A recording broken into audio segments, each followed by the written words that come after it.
Fala, turminha, tudo bom? Eu esqueci de falar algumas coisas da última aula, então eu vou ter que falar nessa. Então eu vou correr um pouquinho, tá? Mas eu acho que vai dar para passar tudo sem muitas delongas, tá? E eu começo apresentando, então, esse aqui é o Ganoderma. Então, eu falei que eu ia trazer plantinhas, mas eu posso trazer uns funguinhos também. Esse daqui é o Ganoderma, né, também conhecido como reishi. É um grupo de fungos que são orelhas de pau, né, eles crescem em madeira e são usados medicinalmente. O gosto deles é muito amargo, tá, então não dá para comer direto, eles são bem duros, mas geralmente se usa como chás ou se extrai as propriedades medicinais que eles têm, tá? E aí, vamos lá.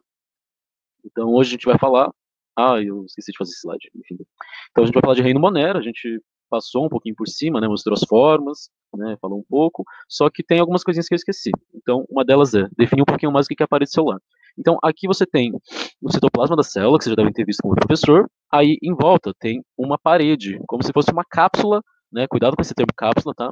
Mas como se fosse um envoltório, né, que fica por cima aí da camada de fosfolipídios, tá? Da membrana plasmática. E essa camada de proteção é uma camada de peptidoglicano. Peptídeo são proteínas, né? Glicano quer dizer açúcar. Então, essa parede celular é formada de uma mistura de açúcares e peptídeos, tá? Então, quando perguntarem na prova, qual a diferença entre a parede celular dos fungos, das bactérias e das plantas, você vai dizer, das bactérias é peptidoglicano, dos fungos é quitina, e das plantas é celulose, tá? Aí a cápsula, ela é um outro envoltório, só que ele pode ou não estar presente nesses seres, tá? E aí o que pode estar presente, né? Geralmente elas formam uma gosma, né? E essa gosma que é a cápsula, ela é interessante aí para se prender a substratos, né? Para, enfim, para ter alguma proteção no meio ambiente. Quem usa muito cápsula é cianobactéria, né? Por isso que elas são gosmentas. Então às vezes você está andando assim sabe quando você passa a mão na parede e aí ela tá verde e você desliza, escorrega, né? Aquilo ali é cianobactéria, tá? E essa é a cápsula delas. Como formam uma colônia, todas elas estão encapsuladas, estão ali num gel e aquele gel quando molhado ele tem essa propriedade, né? Ele é escorregadio, tá? Aí outra propriedade que eu não falei é que elas podem formar esporos, né? Esses esporos são estruturas de resistência que vão permanecer no meio, né? Até o momento em que as condições ficarem boas novamente, eles possam aí voltar a se reproduzir, tá? Então, as bactérias podem formar esporos, e como é que se formam esses esporos? Você tem a bactéria aqui, aí ela vai se dividir, então é um clone dela. Depois que se dividiu, ela vai englobar esse esporo, né, esse clone dela, e vai começar a formar o esporo. Né? Então, ela vai começar a depositar uma parede que vai proteger o esporo, e aí ela vai eventualmente morrer. Tem uma sinalização para que diga, você tem que formar o esporo, né? Geralmente condições ambientais muito ruins, e aí ela fica esperando o momento dela. Tá? Outra coisa que eu não falei é que uma das grandes características das Monera, né, das bactérias, é o DNA cíclico, né? Então, o DNA delas, ele começa e se fecha, né? O nosso não é assim, o nosso ele é separadinho, ele é cortado em fita, mas aí tem outras questões, tá? E outra coisa é o plasmídio. O plasmídio também é um círculo de DNA, tá? Só que o plasmídio, ele é diferente do DNA da célula, né? Então, o DNA da célula vai ter todas as características que definem, inclusive, aquela espécie de bactéria. Agora, o plasmídio, ele pode ter outras informações. Ele pode ter cópias das informações que tem aqui, mas ele pode ter outras informações que, enfim, estão ali. E aí, o plasmídio é interessante para a diversidade genética desses seres vivos, né? Então, o que as bactérias fazem? Elas fazem sexo. E sexo, para a gente, é troca de material genético, tá? Em geral, o que você tem é fusão de gametas, né? Aquilo para a gente é o que nós chamamos de sexo. Agora, as bactérias não formam gametas, né? Elas então têm que usar algum outro artifício para ter variabilidade genética. Então elas podem aí usar esse plasmídio, né? Eles fazem uma cópia dele e entregam para outra bactéria. Aí as duas ficam com essa cópia. Pode ser um gene de resistência, por exemplo, mas vai aumentar a variabilidade genética daquele organismo, pode aumentar o sucesso evolutivo dele. Né? E aí a estrutura que permite que ocorra essa troca do plasmídio é pili, né? É como se fosse um pelo que faz uma ponte mesmo, né? Ele conecta o citoplasma de uma e a outra e permite aí que o DNA passe, tá? Esse DNA, esse plasmídio, tá? Uma coisa que vocês podem ouvir é que isso é chamado de conjugação, tá? Então, o sexo das bactérias é chamado de conjugação. Essa troca aí dos plasmídios. Outra coisa que vocês podem ver é sobre bactérias gram-positivo e gram-negativo. O que significa gram-positivo? Gram é um teste, né, um teste químico. Então você tem aqui bactérias gram-positivas e gram-negativas. As gram-positivas elas ficam roxas, enquanto as gram-negativas ficam vermelhas. Então, esse roxo é quando o teste de gram deu certo. Quando ele não deu certo, é porque elas são gram-negativas. E quando elas são gram-negativas, isso quer dizer que elas têm uma propriedade da membrana diferente, né? Então as gram-positivas, ó, elas têm o peptidoglicano por fora, né? Aquela parede celular que a gente falou, e aí embaixo elas têm a membrana plasmática. Enquanto isso, as gram-negativas, elas têm a membrana plasmática, aí elas têm o peptidoglicano mesmo das bactérias gram-positivas, só que depois elas têm uma outra membrana plasmática. Isso é o problema que a gente tem com esse tipo de bactéria. Por quê? Primeiro que alguns desses fosfolipídios aqui que estão presentes na camada, eles são super... É, nossa, me fugiu a palavra, mas eles geram muita inflamação, né? Eles são super inflamatórios, assim. Então eles causam uma reação muito grande para a gente quando somos infectados por esse tipo de bactéria. Além disso, elas são super resistentes a antibióticos, a diversas classes de substâncias, e por isso elas são tão chatas, tá? E muitas delas são patogênicas. Então a gente realmente tem um interesse aí em saber o que é bactéria gram-positiva e gram-negativa só por causa dessas pequenas diferenças aqui, tá? E, enfim, dos efeitos.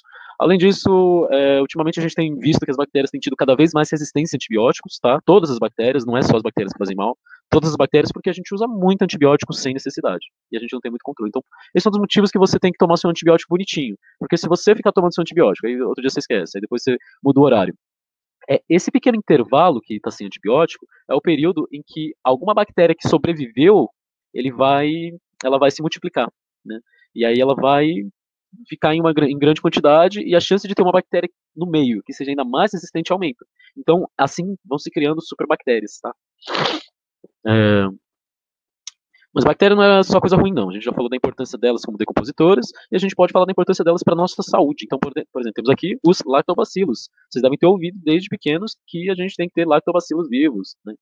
Então, os lactobacilos são aí bactérias que ajudam, né, na nossa flora intestinal. Elas interagem ali e permitem que a gente tenha uma saúde melhor. Hoje a gente fala até de analisar a saúde da pessoa, analisando a flora intestinal, né, as bactérias que estão presentes ali no intestino.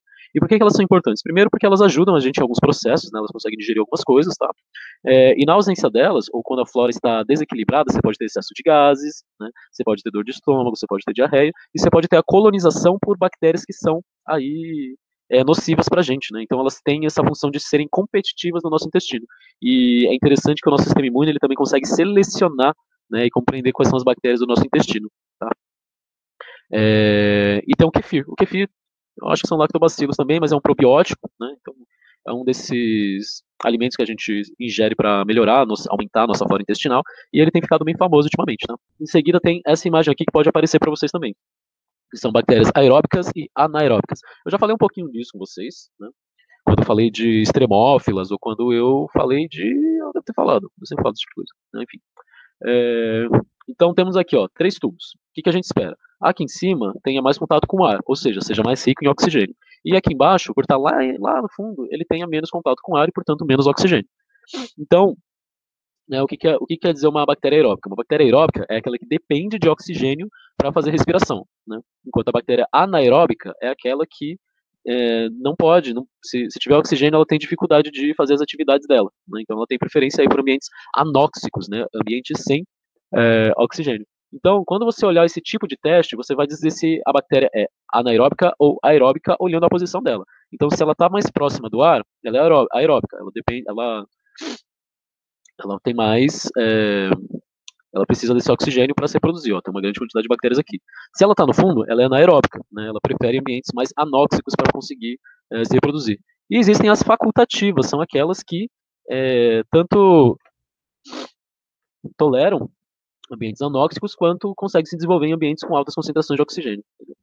Então era isso que eu tinha para falar de Monera. A Monera ainda tem um monte de doença que eu não vou conseguir aprofundar com vocês, vocês dão uma olhada depois, mas coisas como botulismo. Botulismo eu posso falar um pouquinho mais, que botulismo lembra botox. Então, no passado no passado não tão distante, você tinha uma bactéria que aparecia com frequência nas latinhas e, enfim, nos industrializados. E geralmente a latinha ficava estufada, então tinham vários avisos: não compre latinha, não coma coisa se a latinha estiver estufada, porque a bactéria do botulismo, né, ela então produz uma toxina que causa paralisia, né, e então as pessoas podiam aí morrer de asfixia, né, porque o músculo do pulmão não funciona, você não consegue respirar, né, parada cardíaca, entre outras coisas. Então foi uma bactéria que foi muito perigosa aí, né, e ela é anaeróbica também, então ela se dava muito bem nesses ambientes super fechadinhos que eram dentro dentro das latinhas, né? E um outro legal de eu falar, sim, aí o botulismo, né, ele também foi usado, o botulismo, né? Mas essa substância, né, produzida por essa bactéria, ela foi usada então como uma tecnologia para fazer o botox, né? Então o botox você vai lá e tá, vai lá e enfia a toxina em baixas quantidades para aí manter a estrutura do rosto, né? Então aí um exemplo de tecnologia que surgiu de um problema. Então tem até aqui, ó, tratamento sobre antibiótico, contágio. Aí precisa dar uma olhada depois, isso daqui é bem completo, tá? Outro legal de falar é a infecção generalizada. Então, é meio raro de acontecer. Eu já tive infecção generalizada, mas é quando uma bactéria ou um fungo, enfim, um patógeno, ele invade seu corpo e ele se reproduz em grande quantidade, ele espalha pelo corpo inteiro, né? Então, geralmente a gente tem infecções localizadas na ferida, né, um machucado, isso, aquilo. Mas quando você tem infecção no corpo inteiro, né, aquela bactéria, aquele fungo, aquele vírus, de certa forma, né, também, você então tem um problema de infecção pelo corpo inteiro, né, por isso é generalizado, né?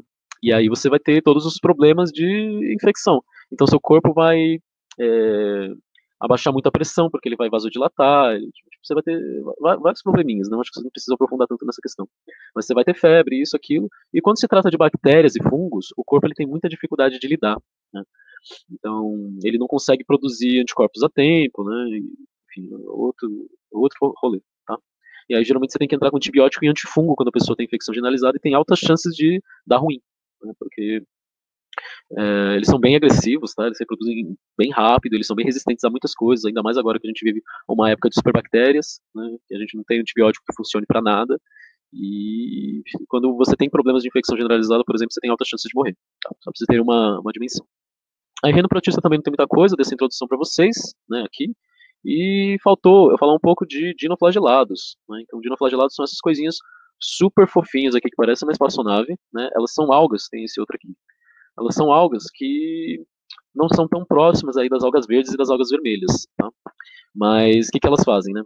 Elas formam essas marés vermelhas quando o ambiente eutrofiza. É importante a gente ressaltar que a maré vermelha ela é natural, né? Ela acontece de tempos em tempos e, tipo, ela é super importante para o ciclo dos nutrientes. É uma outra loucura, ecologia à parte, tá? Mas é interessante vocês saberem isso, tá? Mas por causa da interferência, né, da ação humana, você tem uma intensificação da maré vermelha, né? Então, o fato da gente liberar muitos nutrientes aí através do esgoto, né, através então da agropecuária, que aí libera muito, faz muita fertilização do solo, né, acaba que grandes quantidades de nutrientes acabam indo para os corpos d'água, vão desembocar no mar, e a alga vai se comportar como alga. Então você vai ter aí uma explosão dessas algas nos ambientes aquáticos e esses dinoflagelados eles podem produzir aí substâncias nocivas, né? Então quem se banhar pode acabar tendo problemas N aí, dependendo dos tipos de dinoflagelado que estão aí, né? E porque são toxinas, né? São venenos. E, por exemplo, animais filtradores, como por exemplo, nossa, eu tô falando por exemplo, animais filtradores como as cracas, né? As cracas nem são tão problema assim. Mas mariscos, por exemplo, eles vão se alimentar desses dinoflagelados, eles vão acumular essas toxinas, né? Então, quando você tem muita maré vermelha em algum lugar, você não consegue vender marisco, por exemplo, porque eles estão todos contaminados com essas substâncias. E aí, se você vender, as pessoas vão comer esses mariscos e vão se intoxicar, tá? Então, é um outro problema que pode acontecer. Além disso, tem visões muito legais aqui, por exemplo, temos essas visões legais aqui que são bem raras, na verdade, mas é possível você encontrar, que é essa explosão, né, de algas, que é a Noctiluca, né? Ela é uma alga bioluminescente, então quando você toca nela, ela brilha, né? Então, segundo o movimento das ondas, elas vão brilhando porque elas têm esse estímulo cinético, né, de movimentação. E eu já tive o prazer de nadar numa dessa uma vez, mas não era tão intensa, né? Era alguma floração que estava ocorrendo, né? Eu peguei bem no meio, foi um dia muito especial e era a sensação de nadar em estrelas, porque elas vão brilhando à medida que você vai mexendo na água, muito legal. Eu até demorei muito tempo para entender que realmente eram elas, assim. Mas existem situações em que você toca na água e a água parece que está enfeitiçada, parece mágica, assim. É muito legal. Aí sobre o reino protista, eu esqueci de colocar aqui. Mas essas daí são doenças super conhecidas do reino protista, tá? Então temos a leishmaniose, temos a doença de Chagas. A leishmaniose, ela é a que tem a carinha. É um protista que tem uma carinha. Depois vocês vão entender o que eu tô falando quando eu mostrar. Amebíase geralmente é uma doença associada com amebas que invadem o trato digestório, então provavelmente você engoliu uma ameba e, sei lá, você foi nadar no lago, você engoliu uma ameba e ela vai atacar seu intestino, ela literalmente vai atacar seu intestino, comer suas células do intestino e suas células sanguíneas. É bem desconfortável. Então você provavelmente vai ter aí desconforto intestinal, gases e vai fazer cocô com sangue. Toxoplasmose é a doença do gato, né? Então essa daqui é mais delicada, porque a gente está muito em contato, né? É um parasita que ele causa aí mudança de comportamento em gatos, né? E ele também causa mudança de comportamento em ratos, né? A via de transmissão é através do contato aí com fezes, com alimentação, tipo, a própria alimentação, né? Quando o gato come um rato, ele pode se infectar com a toxoplasmose, né? E, e aí você tem esse ciclo, né? E esse ciclo pode acabar interferindo, pode acabar encostando na gente, né? Então, a gente pode acabar adquirindo toxoplasmose dos gatos, que a gente tem muito contato, e não é muito bem documentado como nós reagimos à toxoplasmose, né? A gente sabe que com pacientes que desenvolveram AIDS, né, a toxoplasmose ela teve problemas aí na compreensão, fala, né, ela teve efeitos neurológicos, né, porque a toxoplasmose ela afeta o comportamento do cérebro, né? Mas em indivíduos saudáveis a gente não tem muita certeza de como isso acontece, né? Quais são os efeitos e tudo mais, né? Mas a gente sabe que as pessoas pegam toxoplasmose, sim. Malária é mais complicado, é a doença da febre terçã, né? Então, um parasita que ele invade as células de sangue, né? E ao invadir as células de sangue, ele fica invisível para o sistema imune. Aí ele se desenvolve um tempo dentro das células, e aí um belo dia ele estoura essas células, aí você tem uma febre, né? E aí esse parasita ele fica vagando no seu sangue, e um belo dia ele vai lá e entra de novo nas células. Aí você fica tranquilo. Aí, nossa, passou a febre. Aí de novo vai lá, febre. Aí esse parasita, então, ele saiu da célula sanguínea, tá passeando no seu sangue e depois entrou em outra célula. Aí você fica, ué, aí passou a febre, você fica de boa. Outro dia, febre, mesmo ciclo, né? Então, a malária ela é caracterizada dessa forma, né? Uma doença bem letal, na verdade, em que você vai tendo episódios cada vez piores e você vai melhorando, piorando, melhorando, piorando, né? Existem alguns remédios que ajudam a tratar, né? Mas é uma doença muito difícil. E a transmissão é feita por insetos, né? É feita por aí mosquitos. Então, é difícil de controlar, né? E aí o mosquito ele adquire a doença ao se alimentar de alguém com sangue contaminado pela malária, né? Nesse momento de explosão em que os parasitas vão parar no sangue, se o mosquito se alimentar, ele vai então obter esses parasitas, e os parasitas vão fechar o ciclo, né? E aí eles vão fazer reprodução sexual nas glândulas de saliva do mosquito, e aí esse mosquito vai lá, injeta saliva na hora de picar alguma pessoa, e é nesse processo que ele transmite para outra pessoa a malária, né? Já a doença de Chagas é feita pelo barbeiro. O barbeiro é um insetinho que relembra um. Eu odeio. Esqueci, no percevejo, tá? E aí ele se alimenta de sangue também, ele é predador, mas ele também pode se alimentar de sangue. E aí quando ele se alimenta de sangue, geralmente ele faz cocô também, né? Então tá tudo ali muito próximo. E ele pode ter ou não esse parasita. A doença de Chagas ela é muito disseminada pelo Brasil, né? A gente tem visto que tem espalhado bastante nos últimos anos, né? O Triatoma infestans é o nome do barbeiro. E existem outras espécies que são capazes de transmitir a doença também. Aí você tem esse parasita no intestino do barbeiro, né? E aí esse parasita vai estar presente então nas fezes. O problema é quando você coça a ferida, né? Então o barbeiro ele foi lá, abriu uma ferida e o cocô está pertinho. O que você vai fazer? Você vai coçar. Quando você coça, você vai trazer o cocô do barbeiro para cima da ferida. E aí o cocô está infectado com um parasita, então vai entrar ali, né, o parasita da doença de Chagas no seu. Nossa, eu esqueci o nome do parasita. Trypanosoma cruzi, né? Então vai entrar o tripanossoma ali na sua feridinha e o que, que ele faz? Ele vai se alojar principalmente nos músculos, né? E ele vai ficar ali muito tempo, né? Então você não vai ter efeitos a curto prazo da doença. Esses efeitos vão demorar muito tempo para serem percebidos, tá? Então tem gente que começa a ter falha cardíaca, fraqueza muscular, porque esse parasita ele vai destruindo os músculos, mas é muito aos poucos, demora bastante tempo, né? E o sistema imune ele é muito pouco efetivo em perceber a presença dele, né? Enfim, né, eu vou ver se eu faço um materialzinho depois só pra mandar essa pra vocês, né, falando um pouquinho de cada doença, porque eu precisava realmente descrever essas, né, mas o resto eu vou trabalhar um pouquinho, tá? Mas aí eu dei uma introdução pra vocês sobre reino fungi e faltou falar de IFA, de micorriza. Não, sim, eu falei. De IFA, de micorriza, micélio e corpo de frutificação. Então, o fungo, né, boa parte dos fungos, eles são hifas, né? Existem alguns que são os corpúsculozinhos, né, são células, mas em geral elas são hifas. E as hifas nada mais são do que linhas, né, conectando várias células que formam, então, o que nós chamamos de micélio, né? Então, o micélio, ele é uma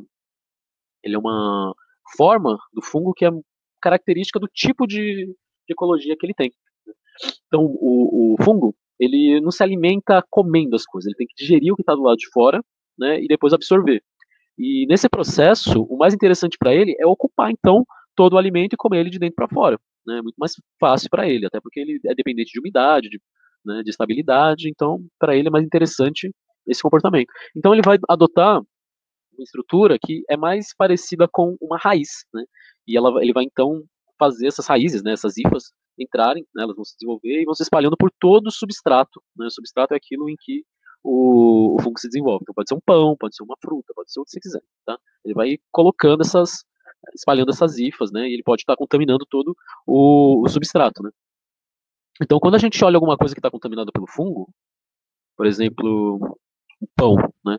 Se você viu uma pontinha de fungo aqui, ó, né, que é esse bolor, você pode ter certeza que está tudo infestado, tá? Não é só essa parte aqui, não é só essa parte aqui. O cogumelo, né, o corpo de frutificação, o esporanjo, ele é só a ponta do iceberg. O fungo, antes dele entrar em modo reprodutivo, ele contaminou todo o substrato. Isso vocês podem ter certeza, tá bom? Então, viu um bolorzinho, joga tudo fora, né? Tá tudo infectado, tá bom? Então essas são as hifas, né? São esse corpo do fungo que se desenvolve dentro do alimento dele. Tá? Aí eu preciso falar o que é o micélio e o corpo de frutificação. Então a gente separa em duas grandes partes. Né? Você tem um corpo de frutificação, que é a parte reprodutiva do fungo, né? Então geralmente a gente vai pensar aí no cogumelo, né? O cogumelo é claramente o corpo reprodutivo do fungo. Seria o equivalente às flores, por exemplo. Né? E também você pode ter aqui, como no caso dos bolores, eles formam esses esporângios que são essas pontinhas pretas aqui. Quando isso aqui, esse daqui são corpos de frutificação, não chegam a ser corpos de frutificação porque tem o nome de esporângio, mas são os esporângios, né, as partes reprodutivas do fungo, tá? E aí, no caso dos cogumelos, o corpo de frutificação é formado por hifas, né, que são as mesmas hifas que formam o micélio, e a diferença então, o corpo de frutificação é o conjunto de hifas que estão aí se juntando para fazer a parte reprodutiva do fungo, enquanto o micélio é a parte vegetativa, é a parte que está se alimentando do substrato para nutrir esse corpo de frutificação. Faz sentido? Acho que é a melhor forma que eu consigo explicar isso. Né? Então, daqui é a mesma forma, você tem um micélio, né, que são essas hifas que estão dentro do substrato se alimentando, e aqui em cima você vai ter, então, os corpos reprodutivos, né, que são os esporângios. Aí aqui dentro você tem vários esporos, e a gente já falou, esporos são aí as estruturas de resistência. Então, esses esporos eles só vão germinar quando chegarem em algum ambiente propício. Né? Então, eles vão ser levados pelo vento e um belo dia eles vão cair no seu pão e eles vão germinar e vão formar um belíssimo de um bolor ali. Além disso, os fungos eles podem fazer associações com as plantas. Então, a gente já falou aí dos líquens, mas talvez vocês não conheçam as micorrizas. Então, aqui, ó, você tem um pinheiro, né? E você está vendo que forma essas bolinhas? Olha que interessante. Isso daqui são conexões com o fungo. Né? Então, tudo que é planta aqui é só o que está em laranja. Então, é isso aqui, ó. Só isso aqui. E tudo que é branco é fungo.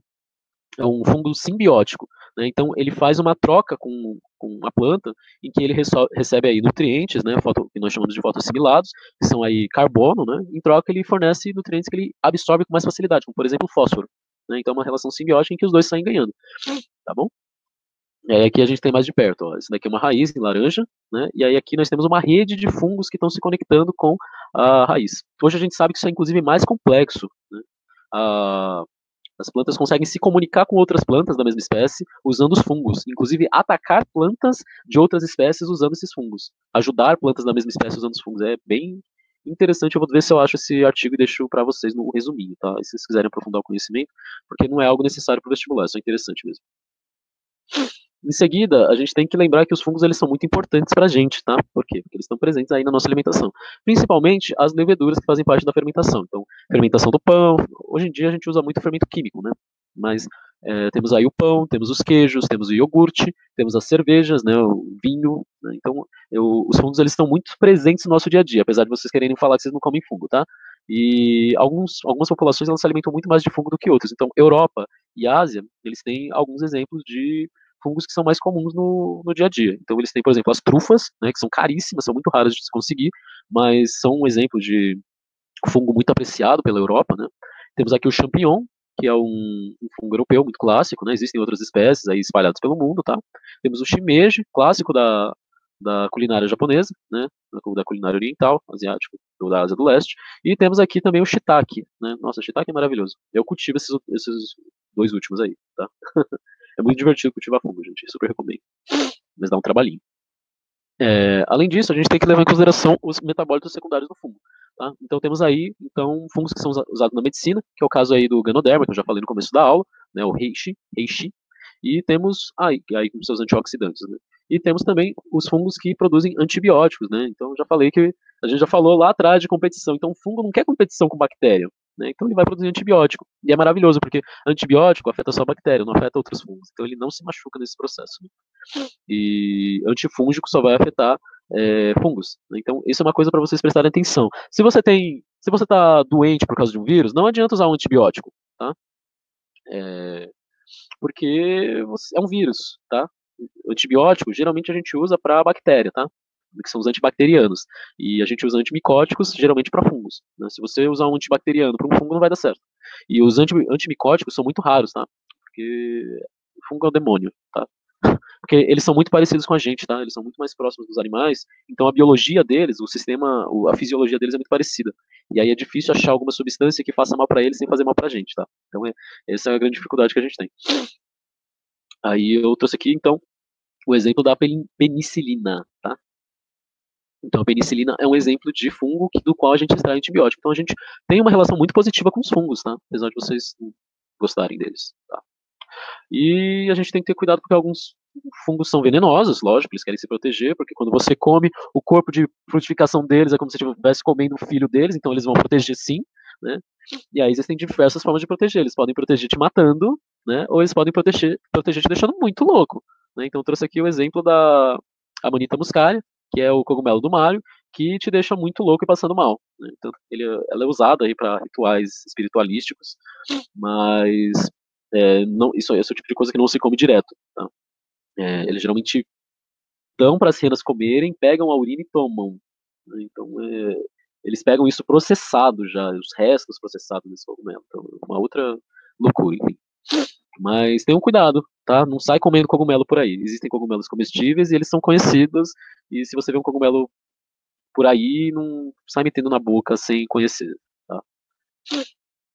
E por fim, né, a gente tem aí as doenças dos fungos também. Eu não trouxe muita coisa, até porque a gente não costuma ter muito problema e não é muito comentado no vestibular. Mas tem coisas que são importantes para o dia a dia de vocês e tem coisas que podem cair no vestibular. Então, temos aqui uma coisa que pode cair no vestibular, que é a quitridiomicose, que é a doença dos sapos. Então, ultimamente, nos últimos anos, né, tem sido documentado tipo, no mundo inteiro que os sapos têm tido uma maior taxa de mortalidade. E se entende que é por causa desse fungo, né? Então, esse fungo, o que ele faz? Ele vai na pele do sapo, ele infecciona, né? E quando ele faz isso, boa parte das trocas gasosas são feitas pela pele, né? E aí ele mata o sapo de asfixia. Então, esse é o problema desse fungo. Tá?